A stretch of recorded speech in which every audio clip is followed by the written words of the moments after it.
எல்லாருக்கும் நன்றி. வந்திருக்கிற அனைவருக்கும் நன்றி. ரொம்ப நேரம் ஆகிட்டுருக்கு. நான் ஒரு சில வார்த்தைகள் மட்டும் பகிர்ந்துட்டு முடிச்சுக்கிறேன். நான் இந்த இடத்துல நிற்க காரணமான அனைவருக்கும் எல்லாருக்கும் சேர்த்து சொல்லிடுறேன். எல்லாருக்கும் நன்றி. இந்த ப்ராஜெக்ட் இது டைட்டில் அனௌன்ஸ்மெண்ட்டு.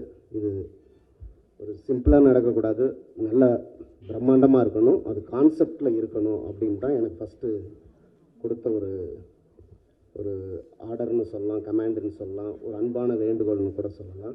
அப்போ நான் இது ஒரு கான்செப்டாக இருக்கலாம் அப்படின்னு முடிவு பண்ணேன்.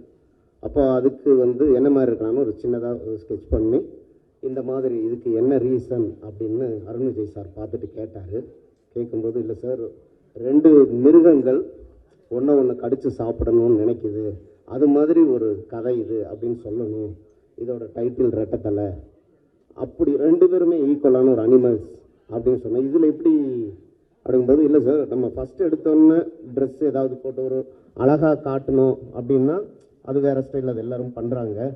இப்படி பண்ணும்போது மிருகங்கள் ஆடை போடாது, அதில் ஒரே மாதிரி இருக்கிற மிருகங்கள் ஒன்று கடித்து சாப்பிட்ணுன்னு நினைக்கிது, இந்த மாதிரி ஒன்று இருந்தால் நல்லா இருக்கும் கான்செப்டா அப்படிங்கும்போது உடனடியாக எஸ் சொன்னது அருண் விஜய் சார் தான். ஏன்னா இதுக்கு அவர் தான் உழைக்கணும், அவர் தான் பட்டினி இருக்கணும், அவர் தான் விரதம் இருக்கணும், அவர் தான் கடுமையான எல்லா வேலைகளும் பண்ணணும். அப்புறம் இது இல்லாமல் நான் அவருக்கு தெரியாது, சரி சார் எப்படி பண்ணுவார்னு தெரியாதுன்னு மனோஜ் சார்கிட்ட சொல்லி, சார் இன்னொரு 2 கான்செப்ட் இருக்குது, இந்த மாதிரி இருக்குது, ஆல்ட்ரா இதுவும் சேர்ந்து ட்ரை பண்ணலாமா அப்படின்னு. இதெல்லாம் நீங்கள் பண்ணுங்கள், பட் அதுதான் வேணும் அப்படின்னு அதில் உறுதியாக இருந்த மனோஜ் சார். இவங்க அப்புறம் அதை பார்த்துட்டு சர்ப்ரைஸ் ஆகி என்ன செலவானாலும் பரவாயில்ல, இது அப்படியே வச்சு நீங்கள் நினச்ச மாதிரி எடுங்க, அதில் இருக்கிற அந்த பெர்ஸ்பெக்டிவ், அந்த ஷேப்பு, ஜாமெண்ட்ரி எல்லாமே அதே மாதிரி வரணும் அப்படிங்கிறதுக்காக மெனக்கட்டோம். வளைஞ்சு அன்றைக்கி இடுப்பே உடஞ்சிருக்கும்னு நினைக்கிறேன் சாருக்கு. Sir very டெடிகேட்டிவ். உங்களுக்கு இந்த டயத்தில் நான் தேங்க்ஸ் சொல்லணும். இதுக்கான பாராட்டு எனக்கு கிடைக்கும் போதெல்லாம் அது உங்கள் மூலயமா வருதுங்கிறது தான். இது ஒரு ஃப்ரேம் இந்த படத்தில், இது மாதிரி இன்னும் லட்சக்கணக்கான ஃப்ரேம்ஸ் நாங்கள் ஷூட் பண்ண போகிறோம். அதுக்கெல்லாம் கடுமையாக உழைப்போம், அதுக்காக மெனக்கெடுவோம். இருக்கிற இந்த ஸ்டாண்டர்டில் முழு படமும் கொடுக்கறதுக்காக ரெடியாகும். இந்த படத்தில் நல்ல பாடல்கள் இருக்குது. சாம் பிரதர் சொன்ன மாதிரி, பூஜா அன்னைக்கு சொன்ன மாதிரி தான் இந்த படத்தோட சாங்ஸ் ஆல்பம் ஹிட் ஆகும். ஏன்னா அதுக்கான ஒரு மெனக்கடல் எங்ககிட்ட இருக்குது, அது பண்ணிக்கிட்டு இருக்கோம், ஆகணும்னு இந்த நேரத்தில் நான் வேண்டிக்கிறேன். அப்புறம் ஒரு 7-8 ஆக்ஷன் சீக்வன்ஸும் இருக்குது. ஒவ்வொன்றும் ஒரு ஸ்டைல் ஆஃப் கதையோடு இருக்கிற மாதிரி, வெறுமனே சண்டை இருக்கக்கூடாதுன்னு பிரபு மாஸ்டர் அதுக்கான எல்லா வேலைகளும் கோரியோகிராஃப் பண்ணிகிட்டு இருக்காரு. அன்பறிவு மாஸ்டர் இப்போவும் ஃபோன் பண்ணி நீங்கள் இந்த மாதிரி பண்ணுங்கள் அப்படிங்கிறத அந்த ஒரு ஐடியாவும் கொடுத்துக்கிட்டு இருக்காரு. மேற்கொண்டு மற்ற எல்லா இன்னைக்கு இந்த ரெட்டத்தலன் இந்த டைட்டில் நான் வச்சுருக்கேன் அப்படின்னா, இது டைரக்டர் முருகதாஸ் சாரோட டைட்டில். இந்த கதைக்கு நான் வச்சுருந்த டைட்டில் வேறு. அதை சொல்லும்போது கேட்டுட்டு மனோஜ் சார் சொன்னார், வேறு என்ன டைட்டில் வச்சுக்கேன், இது அதை பற்றின கமெண்ட் வேண்டாம், வேறு என்ன வச்சுருக்கீங்க சார், இந்த கதைக்கு கரெக்டான டைட்டில் ரெட்டத்தலை தான், அதை வைக்கலாமே அப்படின்ட்டு. எனக்கே தெரியாது, அருண் விஜய் சார் சொல்லியிருக்கேன், இந்த கதைக்கு நீங்கள் கேட்டிங்களா, அதுக்கு ரெட்டத்தலை எப்படி இருக்கும், சூப்பராக இருக்குமே அப்படின்னு, அது வச்சா நல்லாயிருக்கும். நானும் அது டைரக்டர் முருகதாஸ் சாரோட டைட்டில்.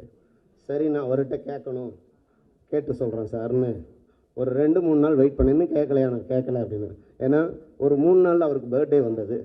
அந்த பர்த்டேக்கு போனேன், கரெக்டாக கேக் கட் பண்ணும்போது நிறுத்திட்டேன். சார் அதுக்கு முன்னாடி 2 விஷயம் சார், நான் 2 டைட்டில் சொல்கிறேன், அதில் எது நல்லா இருக்குன்னு சொல்லுங்கள் அப்படின்னு. சொல்லு அப்படின்னாரு. ஒன்று என்னோடய டைட்டில் சொன்னேன், 2வது ரெட்டத்தலைன்னு அவரோட டைட்டில் சொன்னேன். அவர் அப்படியே பார்த்தாரு, நீ எதை சொல்கிறேன்னு புரியுது, வச்சுக்கோ அப்படின்ட்டாரு. அப்புறம் நான் கேக் கட் பண்ணி நான் எடுத்து அவர் வாயில் ஊட்டிட்டு தேங்க்யூ சார் அப்படின்னு சொல்லிட்டு வந்தோன்னே அஜய் அதுதான் கேட்டான், அண்ணா இது சாரோட டைட்டில்னா கேட்டு வாங்கினியா இல்லை நீயா எடுத்துக்கிட்டியா அப்படின்னா. கேட்டு வாங்கிட்டேன், என்ஓசி எழுதி கொடுத்துட்டாரா அப்படின்னு. சரி ஓகே அப்படின்னு. இங்கே எல்லாரும் இந்த டைட்டில் இப்போ இந்த இடத்துல இருக்கிறதுக்கு காரணமான என்னோட உதவி இயக்குநர்களுக்கு ஒரு நன்றி சொல்லிக்கிறேன். அப்புறம் மேனேஜர்ஸ் ரொம்ப இந்த இதில் நான் அவங்கள பற்றி சொல்லி ஆகணும்.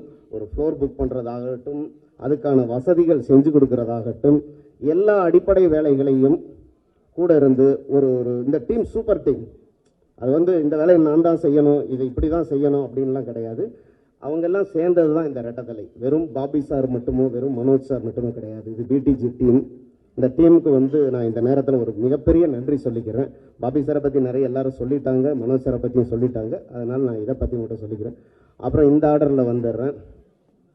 சின்ன சின்ன ஒரு வரி மட்டும்தான். சித்திதானி வந்திருக்கிற எனக்கு தெரியாது, நான் அங்கே இருந்தேன். அப்போது என்னோட டிசைனர் அவங்க வந்தாங்க.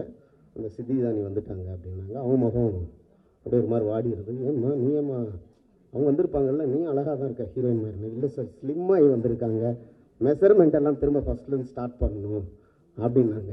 நான் நேராக ஓடி வந்து பார்த்தோன்னே அவன்கிட்ட சொன்னேன், ஸ்லிம்மாகி வந்துட்டு இப்போ சந்தோஷமாகவும் இருக்குது. இன்னொரு ரவுண்டு நம்ம ஒர்க் பண்ண வேண்டியது இருக்குது. அப்புறம் தானியாவை பற்றி ஒரு வார்த்தை சொல்லணுன்னா, நாங்கள் எல்லாம் பந்தயம் கட்டியிருந்தோம். இந்த ஃபங்க்ஷனுக்கு தானியா சாரியில் வருமா இல்லை வேறு ட்ரெஸ்ஸில் வருமான்னு. கடைசியில் இதில் யார் ஜெயிச்சாங்கிறத நாளைக்கு உங்ககிட்ட சொல்லிடுறேன். தம்பி பாலாஜி, அன்பு தம்பி, அவரோட ஃபிசிக்கை பார்க்கும்போது தெரியும் எப்படி ஹார்ட் ஒர்க் பண்ணியிருக்காருன்னு. நன்றி. மெயினாக நான் இங்கே சொல்ல வேண்டியது யோகியை பற்றி. கன்னடத்தில் 30 படம் ஹீரோவாக நடிச்சுட்டு, ப்ளீஸ் 1 செகண்ட் ப்ளீஸ், 30 படம் நடிச்சுட்டு இந்த படத்தில் நான் வந்து மல்லின்னு ஒரு நெகட்டிவ் ரோல் நீங்கள் பண்ணி ஆகணும். ஏன்னா அந்த கேரக்டர் வந்து ஒரு volleyball player, real volleyball player தான் பண்ணணும். இவர் தான் அது.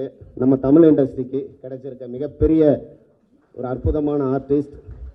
அதனால் வந்திருக்காரு. அருண் விஜய் சார்னு ஹாப்பி ஆகிட்டார். சார் அப்போ நிறைய ஃபைட் இருக்கு எனக்கு, சூப்பர், அவ்வளவுதான், கதையே கேட்கல, ஹீரோ சார் அப்படின்னு. Arun Vijay sir okay super அப்படின்ட்டாரு. அருண் விஜய் சார் மேலே எல்லாருமே இவ்வளோ நம்பிக்கை வச்சுருக்கீங்க போது எனக்கு இன்னும் பொறுப்புகள் அதிகமாகுது. என்னென்னா நம்ம பார்த்து அவங்க படங்களை பார்த்து நமக்கு தெரியாமல் இருந்தது. இப்போ இன்னும் பயமாக இருக்குது. ஒரு ஃப்ரேமே மிரட்டி விட்டார், இனிமேல் தீனி போடணும் அப்படின்னு தோணுது. என்னோட கேமராமேன் நம்ம என்ன சொன்னாலும் கேட்குற ஒரு அழகான தம்பி, கால்குலேட்டிவானது.